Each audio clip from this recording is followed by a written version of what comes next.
not to be confused with the AKRS Helium, which is basically the same rail, but it has M-locks all over here and here, although there was never a Block 3, so M-lock never went through military trials. We stick with the good old stuff that is tested and proven. Okay. And you're completely free to do anything you want with it. Give it as much punishment as you can imagine.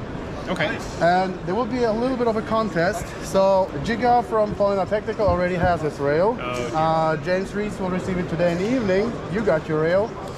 And the contest is 7.62 by 39 standard AK, stock AK, no customs. But with this rail, any optic and any ammo you like, who gets to hit the furthest shot? And you will do it against one of our standard operators. He's not a DDM, so he's not a sniper guy. He's just a universal soldier to make a little bit more of a even playing field. And so he will make a video too of him trying to hit the furthest shot possible with an AK. And he uses, I can tell it right away, a 1992 AK. Okay. Doesn't have a warp barrel, was not used extensively for full auto, but he uses Hornet munitions. And yeah, let's see who hits furthest. Okay. All right. What is, so this obviously mounts on the, I assume, the gas tube? Yes. There's... So, you release these 3 rings, you put in the gas tube after you remove the wood or plastic furniture. Right. You put the rings back on, but do not tighten them yet, because radially the tube will adjust itself once you put it down into the system. And so if your gas tube fits snugly to the front, then to the gas block, then it will be all right. But some gas tubes are mismatched, and there are even examples of mismatched from factory, where they just grabbed a bunch of gas tubes from different batches out of the box and put it mismatched on any rifle, basically, for any batch. So some gas tubes in the front have a little bit of wiggle. You can erase that by making the whole ring size, a small cut into the tube. Or you can just tighten it down with the rings, depends on how thick the tube is. It will be squeezed in a little bit of an oval once it's on the gas block, and then it will fit the gas block snugly. Okay. Now this right here in the back is a little bit smaller than the standard size of AK or RPK sight block. So you need some force to put it down, but don't be afraid, it's 70-75. Okay. It's approximately the same strength and hardness as mild steel. So you cannot break it. Use all force you need to put it down, and then just lock the gas tube in place. It will fit like it's cemented on there. Okay, cool. I'm excited. Yes.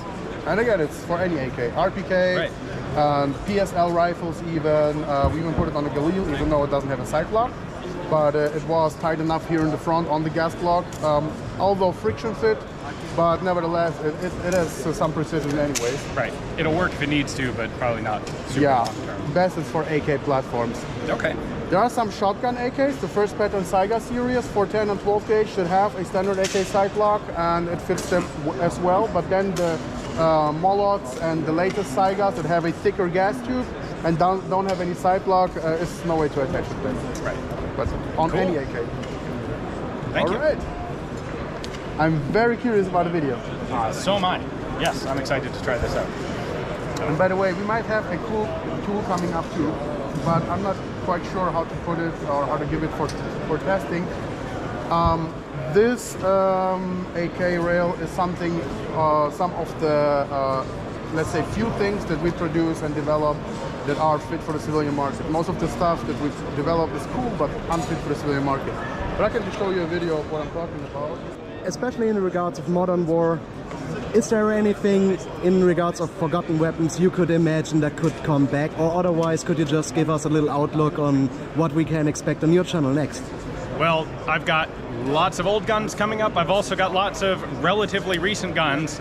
Things like this, where we're seeing older munitions come back to Ukraine, and also new developments for us. I mean, Ukraine is a style of warfare that we haven't seen in Europe for quite a long time. I think more than the small arms necessarily, I'm curious to see a potential return of radar-guided, like medium-bore cannons for anti-drone work. Something where firing an unguided HE projectile is far more economical than some sort of guided missile interceptor. Exactly. S-400 versus Shahed, for example, cost balance. Oh my god. And look at something like the German Gepard. Yeah. So, many thanks for having us. Wish you a great day. Have a safe travel home. Thank you.